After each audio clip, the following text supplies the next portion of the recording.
thanks for joining me on the Listen Up Girl podcast. I'm your host, Zach Randles-Friedman. Today's newscast moves between triumphant and tragedy, pop culture and politics, and the very real consequence of power, silence, and visibility in America right now. From a record-breaking figure skating performance that could redefine Olympic history to a national outrage over the killing of a poet and mother by federal agents, to renewed attacks on LGBTQ rights, representation, and safety. These stories are not isolated. They are connected by who gets protected and who gets targeted and who gets heard. So let's get right into it. Our first story is about Amber Glenn makes history.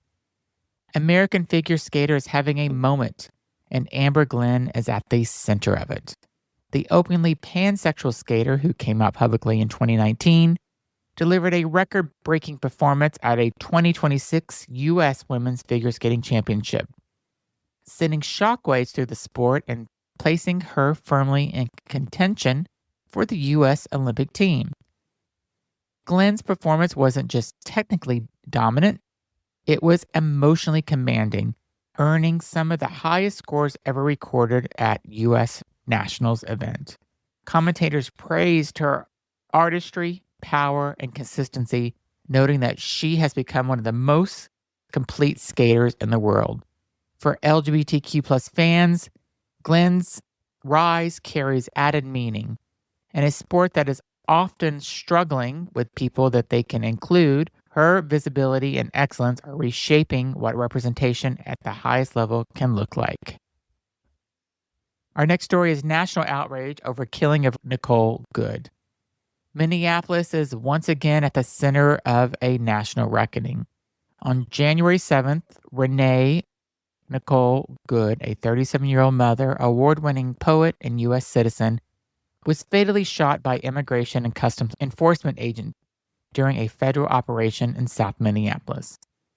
Video shared widely on social media shows agents approaching Good as she sat in her stationary SUV. As the vehicle began to move, an officer fired multiple shots at close range into the driver's side window. Good was struck 3 times and dead at the scene. Her wife, Becca Good, is now speaking publicly for the first time. "We had whistles, they had guns," she said, describing the chaos and fear of the moment. Witnesses report that ICE agents prevented bystanders, including someone who was identified as a physician, from rendering medical aid.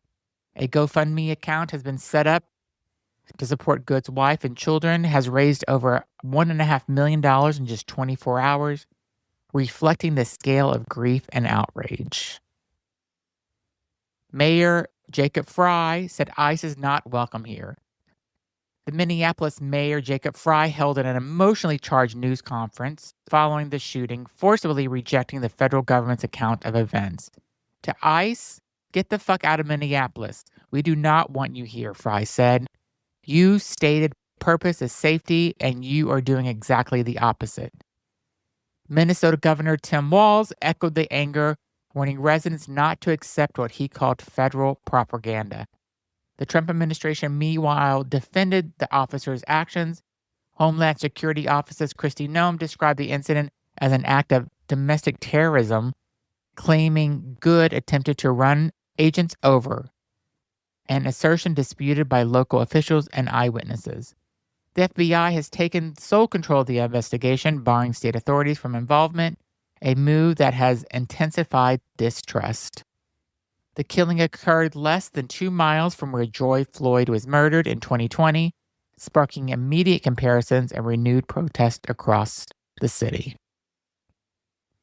Our next story is Silence Only Guarantees Repetition.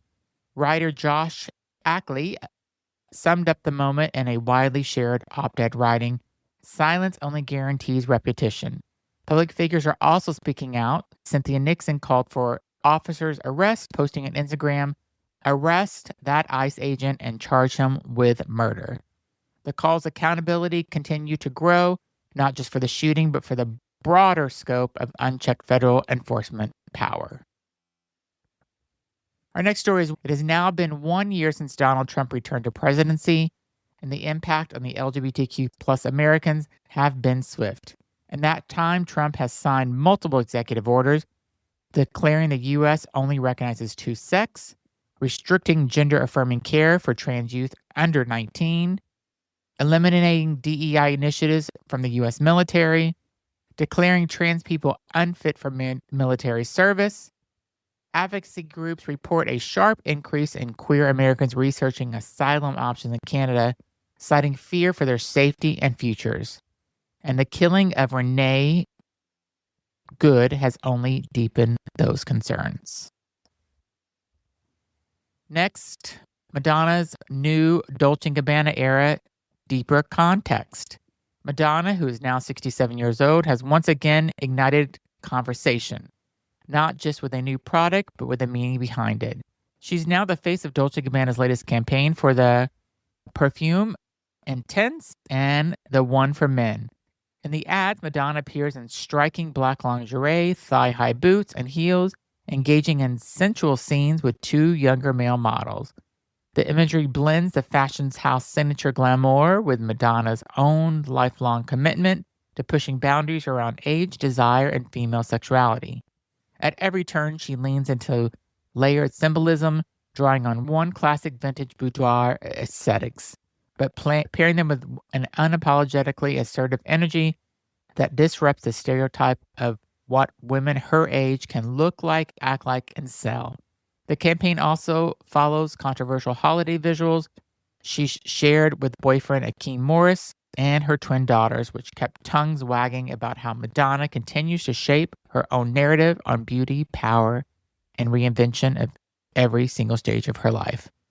I think the video is hot, and I love it that she is doing whatever she wants, and who cares what age she is? She's still beautiful and still making headlines. Next, heated rivalry continues to dominate. 2 weeks after its explosive season finale, I'm Coming to the Cottage, the gay hockey series Heated Rivalry continues to build momentum. Based on the novel by Rachel Reed, the show follows rivals to lovers and has become a breakout hit on Crave and Max. Despite being officially released in China, the series briefly became the highest-rated foreign TV show on Dubon through piracy and remains in the top 10. Several things are happening at a local level throughout the United States. Orlando City Commissioners painted rainbow medians after the removal of Pulse-inspired crosswalks, exploiting a legal loophole. The law bans crosswalks, not medians. Also, in Lugoti, Indiana, town officials are being sued again for attempting to shut down a pride festival for the third year in a row. This ordinance continues a pattern of unconstitutional suppression, Ken Falk of the ACLU of Indiana. Also, there are 50,000 public school students attended LiveWise Academy programs teaching LGBTQ identities are sinful. Parents report severe bullying, including children that are being told they'll burn in hell. A conservative pastor, Dale Partridge, now claims feminism is a form of transgenderism. He's nuts. Also in Tennessee, a Tennessee Republican, Gino Beluso, filed bills challenging same-sex marriage and workplace protections. And finally, Utah has banned Wicked statewide under its sensitive materials law, one of the most aggressive book banning efforts in the country. Next, we go to Kendall Jenner, where she goes more in depth.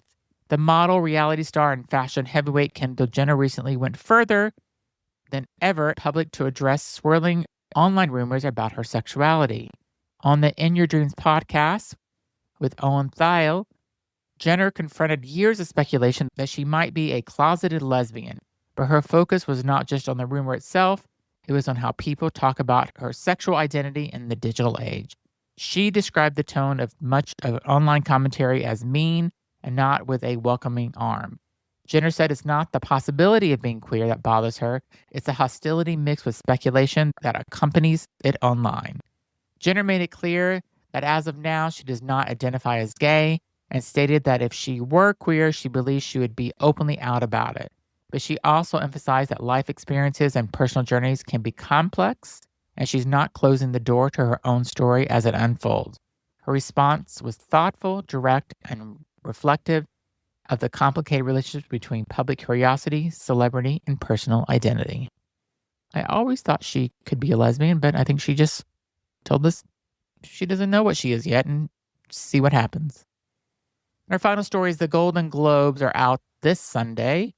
Ahead of the 2026 Golden Globes on January 11th, the presenter lineup is stacked with stars beloved by the LGBTQ plus audiences and allies alike, making this year's awards feel especially resonating for queer communities.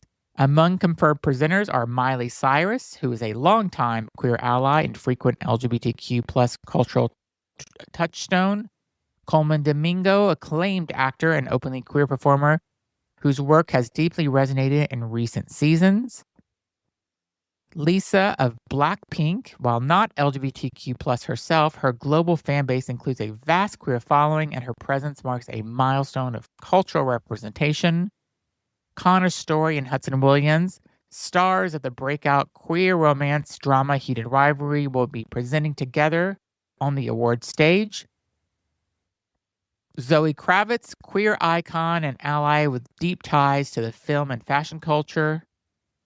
And the roster reflects both a celebration of queer talent and a broader embrace of LGBTQ plus performing figures in mainstream entertainment.